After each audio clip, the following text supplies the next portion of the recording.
Уставниот суд укина делови од методологијата за пописот од 2021 година со што нема повеќе да има резидентно и нерезидентно население, со образложение дека оваа одредба не е во согласно со основната вредност на нашиот уставен поредок, владењето на правото.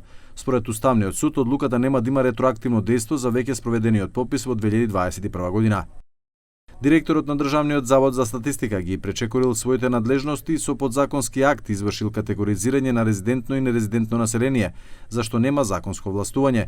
Законот за попис на населението, домаќинствата и становите во Република Македонија во 2021 година предвидува категоризација на населението да се разработи со подзаконски акт. Од судот објаснија дека бидејќи се работи за укинувачка, а не поништувачка одлука, таа ќе се применува од моментот на објавување во службен весник.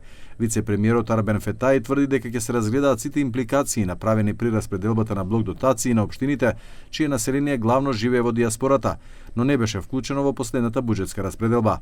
Keni parasysh vendimi i gjykatës kushtetuese është publikuar dje, sot jemi në ditën e parë pas atij vendimi në mëngjes dhe duhet që brenda ditës dhe brenda ditëve të ardhshme të konsultohemi brenda koalicionit qeverisës dhe të reflektojmë mbi pasojat e këtij vendimi. Pra do të jeni të informuar gjatë ditëve në vijim. Për sa i përket pjesës së dytë të pyetjes suaj në lidhje me projekt ligjin për përfaqësim të drejtë dhe adekuat, projekt ligji në fjalë nuk preket drejt për së drejti nga ky vendim i gjykatës kushtetuese, sepse duke e ditur që ndarja e popullatës së përgjithshme në kategorinë rezidente dhe jo rezidente nuk ekziston as kundin në përligjet e vendit tonë dhe në kushtetutën e vendit, jemi siguruar që këtë çështje ta lëmë domethënë të hapur. Премиерот Мицкоски стои зад предлогот за да не се оспори правото на глас на граѓаните што живеат и работат во диаспората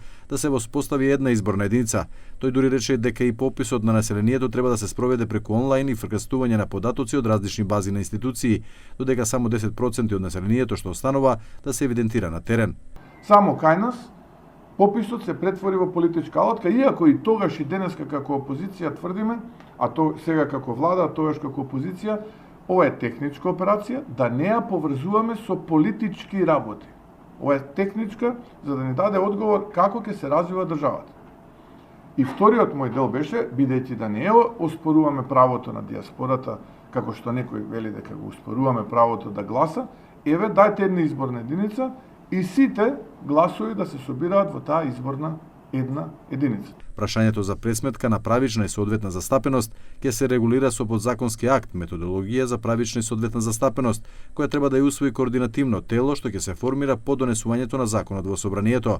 По усвојувањето во владата, овој нацрт закон се очекува да биде испратен до Венецијанската комисија за мислење во текот на следната недела, пошто ќе продолжи постапката во парламентот.